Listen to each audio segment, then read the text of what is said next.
All right, we're on the second trade of the day right now here with Armed Consumer. And with me right now, we've got a group of finish carpenters, furniture builders. We've got one guy that I know has built thousands of decks, and we're going to have them just go ahead and introduce themselves and let you know what they do and the number of years they've been doing it. So we'll start out down here with Aaron. My name's Aaron Allen, and I'm a cabinet maker, furniture builder. I've been doing it for 14 years now. All right, so if somebody says they're a cabinet maker or a furniture builder, kind of in a nutshell. Built-ins, media centers, you've got your kitchens that you're redoing, you have a table that you want to fit just in this one perfect area and just can't find it anywhere. That happens quite a bit. So you'd build a custom table or something for a situation like that. Okay, cool. Hi, my name's Jerry Riley. I'm a finish carpenter, and I've been in the trades 18 years. Okay. And as a finish carpenter, just for the public, for the consumers, what's a finish carpenter's I think the finish carpenter would come out and do the final stages and kind of create dimension to the room, such as crown moldings, detail work, doors, closet doors, basically all your trim and your detail work, finish work. Okay. My name's Mike McCoy. I've been in business for 29 years. My company specializes in designing and building decks and porches, and we also specialize in basement remodeling, but we're best known in the marketplace for our deck design and construction. And I'm actually going to be talking to Mike in a little more detail about the decking industry. What I found interesting is these guys with their trades.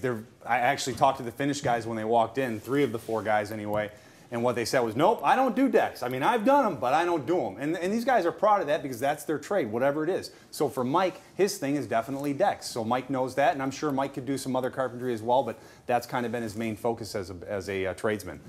And we'll now go on to Brian. Brian Noel, I've been in the business for about 22 years. Again, cabinet maker, trim carpenter, but I specialize in cabinet refacing, okay, which is pretty commonly known in Michigan. It's a cost saver for custom sized cabinets built on site. It would cost you an arm and 2 legs to replace them, so we can come in and reface them with wood, laminate, vinyl, whatever you want. Are you seeing, do you find that people often opt for the refacing over? In your older homes, stuff built 1920s, 1930s, where you have cabinets that are 9-foot ceilings, 47-inch cabinets, stick built on site. To get that cabinet put back in would cost a small fortune, so refacing becomes very popular. Okay, and as I've done before, we've got Terry here. He's our master builder. He's my co-host.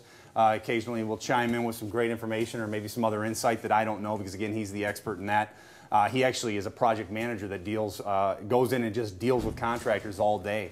We're going to ask about 10 questions, and any one of these guys can answer anytime they want, or maybe have a couple of them answer on the same question if they got to kind of round out the answer for you. So again, you can be an armed consumer. The first question is, and this is, I'm going right across the board to all you guys. So a good friend or family member out of town is hiring somebody in your trade. What is something you'd say, hey, make sure he or she is absolutely whatever? What would that answer be? Licensed. Licensed. Insured. And then asked to go see the jobs if they'll get you in. Okay. Yeah, I think to see the job is important, and not only to get the references, but I usually like to get the last 3 because that really tells the work performance. A lot of people can come up with references, and usually the person behind you can tell you how well things went on that job and what you should expect. Okay. I agree with the other guys. They're right on target. Okay, and I like what Jerry said because he said get the last 3. He couched it the way I've been meaning to couch it. Yeah, get the last 3. Don't get the one from, hey, you gotta give me 3 references from the last couple years. Well, that might have been his aunt, his uncle, and his mom at that point. You don't know. So getting the last 3 is a pretty cool way of doing that. On to the next question. Have you ever had to go out and remedy a problem created by another tradesman in your line of work? Yeah, all the time. Okay. Hardware that's not installed correctly, cheap hardware that was used and finally wore out, bad installations, or maybe not even enough screws put in the slides or something. Sure. Stuff falls apart. Cabinets falling off the walls.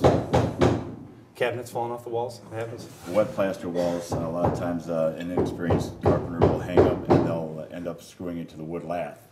Okay. And that will hold it temporarily, but once the cabinets are loaded and used, they tend to fall off the walls. Okay, so on the older homes, they've got the wood lath in them, and what he's saying is a lot of times a carpenter screw into that as opposed to what the stud work behind it, or building something to screw into to begin with, right?